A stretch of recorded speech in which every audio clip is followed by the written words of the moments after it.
Hey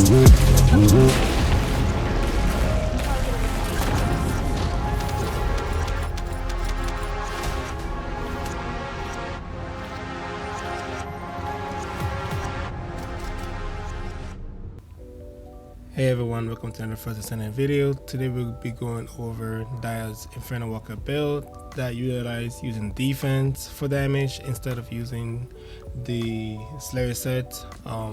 This build is good if you don't have the Hypernova or you don't have your strength up. I particularly cannot really use this weapon because the special effects hurts my eye, so I've never been a fan of it. You do need to have a sword. It could be any sword, and also any crit weapon will work well with this build. What we're going to first be looking at is my crit weapon. What we want to have on it is tactical change because it does create some additional defense, and you are going to be switching to holding your sword, so you do want to have some increased weapon change speed. Aside from that, you do want lethal finish on this, and obviously put in the critical hit rates on it. The damage doesn't really matter, everything's gonna be coming from Dia. The sword is just to hold, you don't need to put anything on there. There's a couple of mods that you absolutely need, one being your trigger module, being battering ram. This is the entire build. It does not work without battering ram. This is an old trigger mod, so hopefully a lot of people have this. If not, try to farm for it. It does give a lot of damage based on your defense, and also reduces the class size defense. So it's a 2-for-1 and reduce the resistance for any attribute. So we are using chill. I have a really good roll on mine, but all you really need to focus on is the actual second part of it for the earthquake. That does get triggered from your first ability. That's going to be clash, and your third ability, that is also clash. We're going to go over the steps on pretty much how to set this up. This build is pretty much of a glass cannon. You're trying to one phase the boss the first, I guess, 10 seconds, 15 seconds, 30 seconds, however much damage you can get out for it. Obviously we're going with the chill brand. This is the Boston Transcendent module, and the other module that's going to be very important is going to be your ancestor module. Now the best roll you want to have on this is critical hit damage. If you don't have critical hit damage, you can still one phase the boss, possibly two phase it. Majority of the time just one phasing it should be good enough. The Arche Tuning that I've set up does give some situation up that you utilize your second abilities to pretty much clear up if the boss doesn't completely die off using your clash type skills.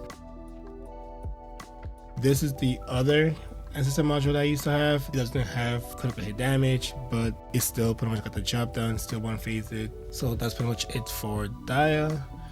For the Reactor, we are going with the additional skill versus Colossus and the critical hit damage. That is self-explanatory.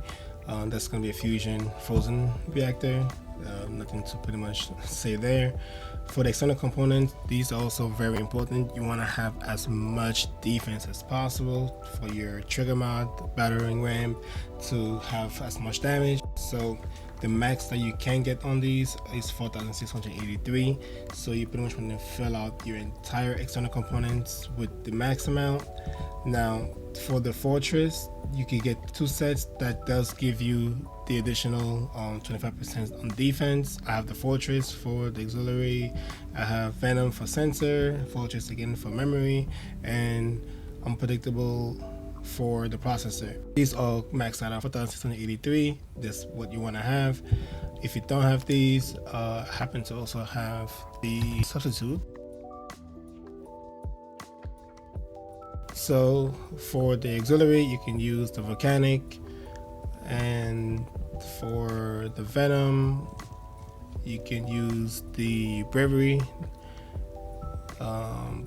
For the memory, I think it's the lightning mage set you can use.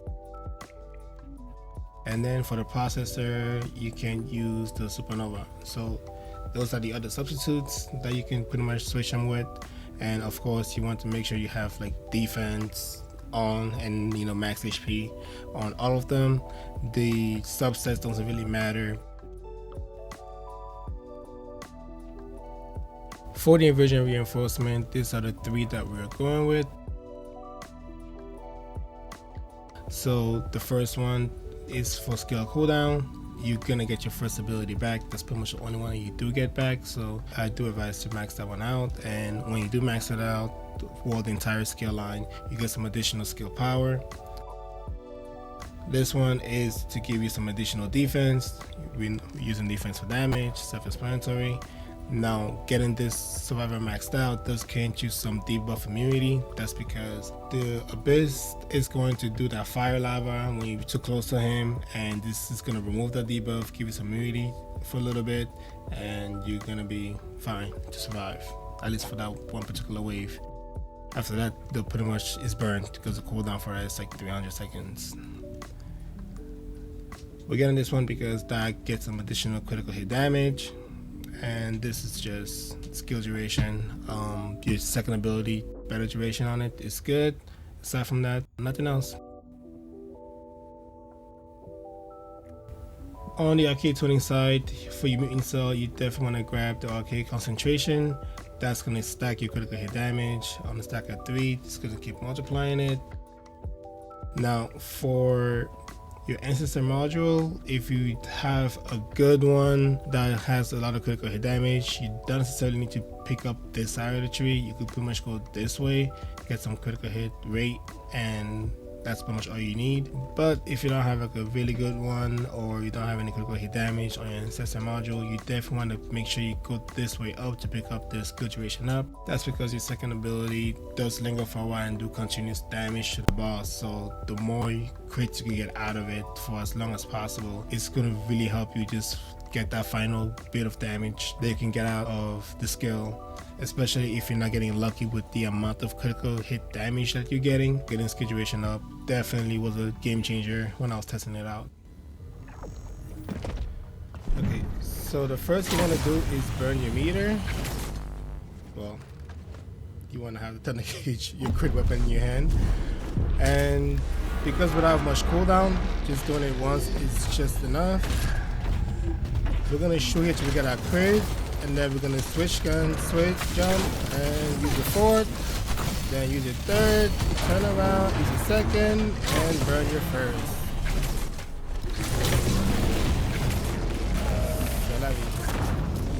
I hope that makes sense. Actually, I got a new record. Was that 12? 11. That's pretty much the build for Dia.